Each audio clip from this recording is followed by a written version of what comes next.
Assalamualaikum warahmatullahi wabarakatuh. Alhamdulillah, jamaah, saudara sebangsa dan setanah air, bersyukur kita kepada Allah. Pada hari ini kita mampu melanjutkan kajian kita tentang manusia sebaik-baik ciptaan. Pada kajian yang lalu kita telah bahas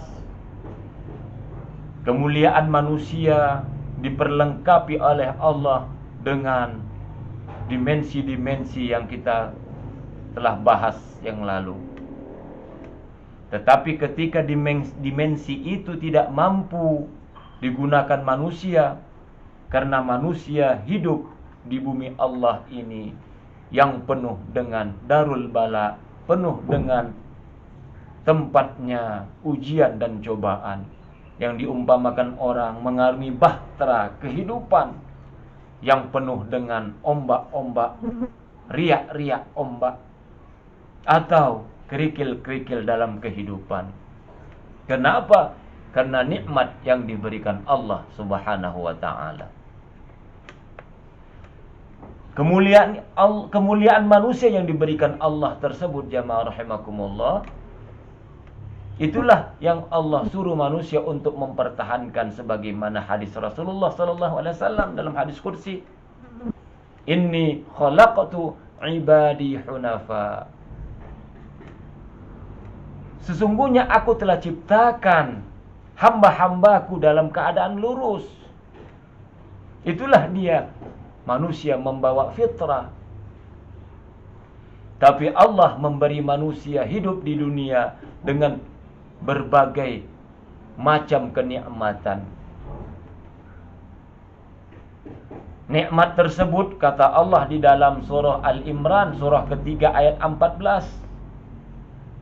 Allah bilang, Zuyyina linnasi hubbus syahawat. Kata Allah, dijadikan indah pada pandangan manusia cinta terhadap apa yang diinginkannya. Itulah dia nikmat Allah yang diberikan Allah, sehingga Allah bilang dijadikan indah dalam pandangan manusia kecintaan terhadap apa yang diinginkannya. Apa nikmat yang diberikan Allah tadi sebagai ujian dan cobaan, kerikil dan riak-riak ombak? Kata Allah, hubbus syahawati minan nisa. Kecintaan terhadap wanita atau pasangan. Makanya laki-laki menginginkan wanita sebagai pasangan hidupnya. Wanita ada keinginan mencari pasangan pria. Inilah sunnatullah. Inilah sunnatullah, keinginan manusia untuk mendapatkan suami, wanita mendapatkan suami, seorang wanita mendapatkan suami, dan seorang lelaki ingin mendapatkan istri. Ini memang Allah kasih keindahan untuk itu. Setelah mengikat jalinan antara suami istri, kata Allah, ada juga keinginannya lagi. Apa itu?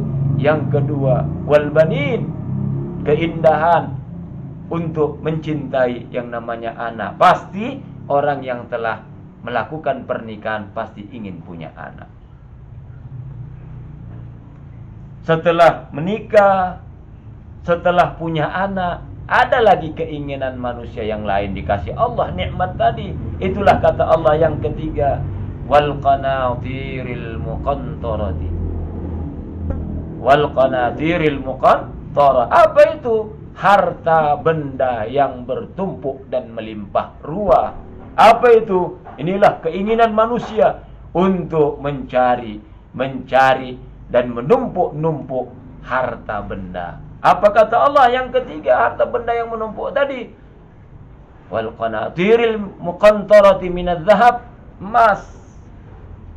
Makanya kita terkadang melihat wanita tak cukup hanya 1 gram, ingin 2 gram, habis 2 gram, ingin 3 gram. Bahkan sering kita lihat orang memakai emas bagaikan toko emas berjalan. Kenapa? Mungkin ini kekurangan iman dan akidahnya untuk menghindari zakat daripada itu. Yang keempat, wal fiddah, perak. Jadi ingin memiliki emas, ingin memiliki perak. Ini yang keempat.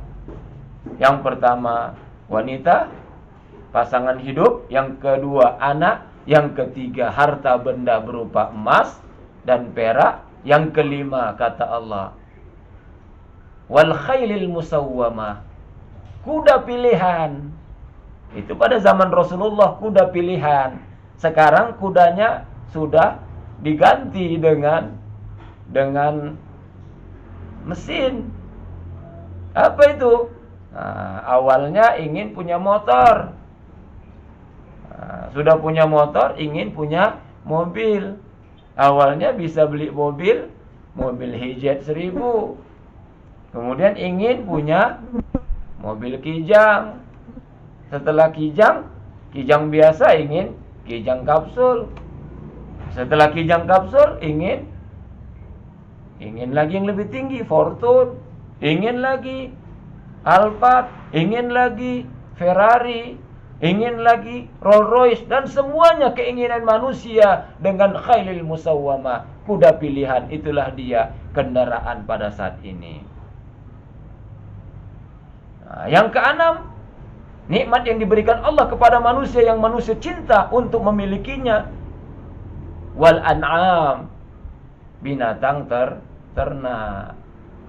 Binatang ternak. Makanya orang ada ingin berternak. Ternak kambing, ternak sapi, ternak ayam. Ingin, kenapa? Ini Allah kasih kecintaan untuk memilikinya.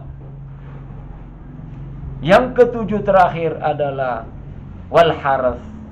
Itulah dia pertanian. Ya, kalau di Arab sana pertanian kurma.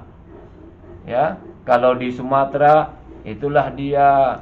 Ada yang menjadi juragan sawit, juragan karet. Ya. Di Batu ini juragan apel. Ya, juragan buah-buahan. Ingin memiliki harth. Ini kata Allah, ini ujian. Inilah dia kerikil-kerikil dalam kehidupan. Kalau tidak kuat iman kita, tidak mampu kita mensyukuri nikmat tadi, sehingga telinga untuk mendengar, ini nikmat Allah tadi. Mata melihat, jangan silau dengan harta nikmat Allah tadi, dengan anak, dengan harta yang melimpah ruah, dengan kendaraan yang mewah, dengan ternak yang begitu banyak, dengan pertanian yang begitu luas. Tapi ingat kata Allah, ini semuanya ujian Allah. La'allakum tashkurun, agar semuanya ini ada bisa kalian syukuri. Makanya ayat dalam surah Al-Imran tadi Allah bilang, dzalika mata'ul hayatid dunya, itu hanya kesenangan dunia saja yang nanti bisa menggelincirkan engkau dari kesucian yang Allah berikan tadi, kemuliaan yang Allah berikan tadi. Gara-gara nikmat Allah tadi, hati-hati menggunakannya. Karena itu kata Allah, dzalika mata'ul hayatid dunya. Inilah kalau kita lihat ada nyanyian, kita lihat nyanyian yang merenungkan untuk memberi renungan bagi manusia. Yang nyanyian itu orang kaya mati, orang miskin mati. Wahai manusia, jangan engkau tertipu daya. Ya, kata syair nyanyi tadi, wahai manusia, jangan engkau tertipu daya. Ya. Jangan engkau tertipu daya. Ya, dengan apa? Ini dia. Dengan nikmat-nikmat Allah tadi. Dunia sementara. Dunia sementara. Itu nikmat tadi kata Allah. Inilah kata hadis qudsi yang dihadiskan Rasulullah, yang diriwayatkan Rasulullah tadi. yang disabdakan Rasulullah tadi, inni khalaqtu ibadi hunafa fajtalathum, ya, fajtalathum syayatin. Setan menggelincirkan manusia dari kelurusan tadi. Apa itu? Setan dalam bentuk harta-harta tadi.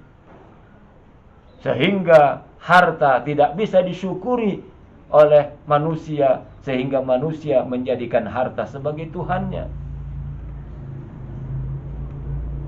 Banyak emasnya tak mampu disyukuri manusia, sehingga manusia menjadikan emas sebagai Tuhan dalam kehidupannya. Lupa untuk syukur kepada Allah. Luas perniagaan, luas pertaniannya, luas banyak ternaknya. Jangan sempat itu membuat manusia lalai untuk ingat kepada Allah, untuk syukur. Itu bisa menjadi setan dalam kehidupan manusia. Makanya kata hadis qudsi tadi, fajtalathum syayatin. Setan dalam bentuk tadi menggelincirkan manusia.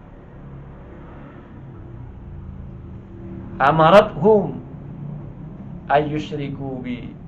Setan menjadikan manusia untuk syirik dan mensyirikatkan Allah, tidak mampu mensyukuri nikmat yang diberikan Allah tadi. Makanya dalam surah Al-A'raf, surah ke-7 dalam Al-Quran ayat 179, Allah ingatkan manusia, lahum qulubun la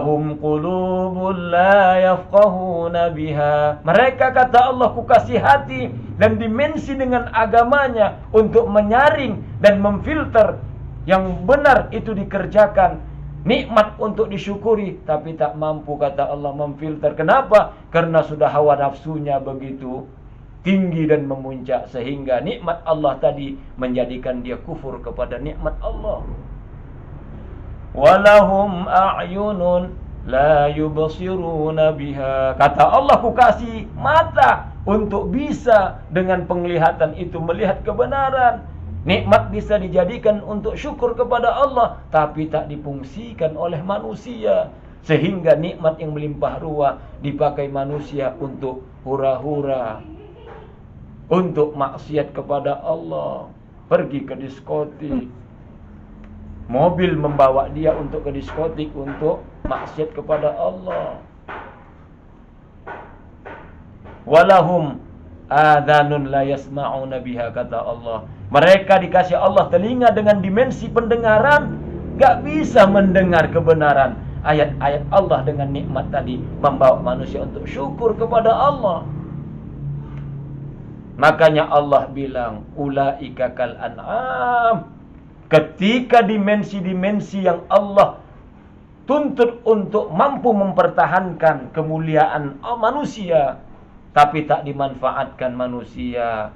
Hati tak dimanfaatkan, mata untuk melihat tak dimanfaatkan, telinga untuk mendengar tak mampu dimanfaatkan untuk la'allakum tashkurun, sehingga nikmat Allah tadi manusia tergelincir dari nikmat Allah tadi, sehingga nikmat tadi untuk mensyirikatkan Allah dan memusyrikkan Allah, sehingga dia kufur terhadap nikmat. Makanya Allah bilang ulaika kal an'am.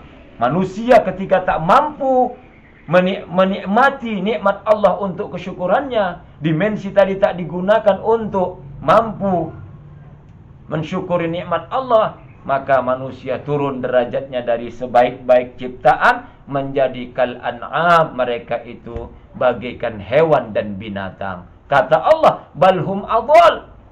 Bahkan mereka lebih sesat, mereka lebih jahat daripada binatang. Kenapa? Karena nikmat Allah tak dipakai untuk syukur kepada nikmat Allah.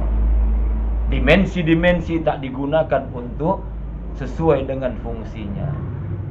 Itulah kata Allah, ulaika humul ghafilun. Mereka itulah orang-orang yang lalai. Mudah-mudahan dengan kajian singkat ini, hati-hati wahai saudara-saudaraku yang punya jabatan. Fungsikan jabatanmu itu untuk menjalankan manusia untuk ketaatan kepada Allah.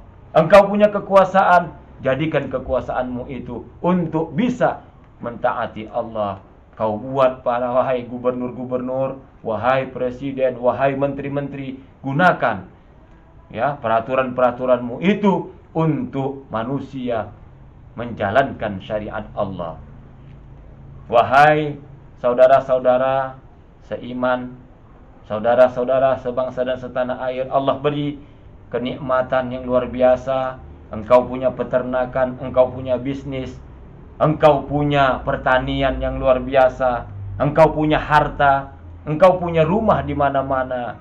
Gunakan ini untuk jalan dan media untuk mensyukuri nikmat Allah, sehingga kita dalam keadaan kemuliaan di hadapan Allah. Jangan sempat nikmat Allah tadi menjadikan kita kufur terhadap nikmat Allah, sehingga kita digolongkan Allah bagaikan hewan, bahkan lebih sesat daripada hewan. Mudah-mudahan nikmat Allah tadi, mata, telinga dan hati, serta akal dan agama, mari kita manfaatkan sehingga nikmat Allah tadi bisa kita syukuri dalam rangka menggapai ridha Allah Subhanahu wa taala. Ilmu yang kita pelajari menjadikan kita menjadi orang yang dekat kepada Allah bagaikan ilmu padi. Semakin berisi, semakin merunduk. Itulah dia hamba Allah yang bertakwa di sisi Allah Subhanahu wa taala. Segala kekurangan saya mohon maaf. Pada Allah juga saya mohon ampun. Usikum wa iyaya nafsi bitaqwallah. Wassalamualaikum warahmatullahi wabarakatuh.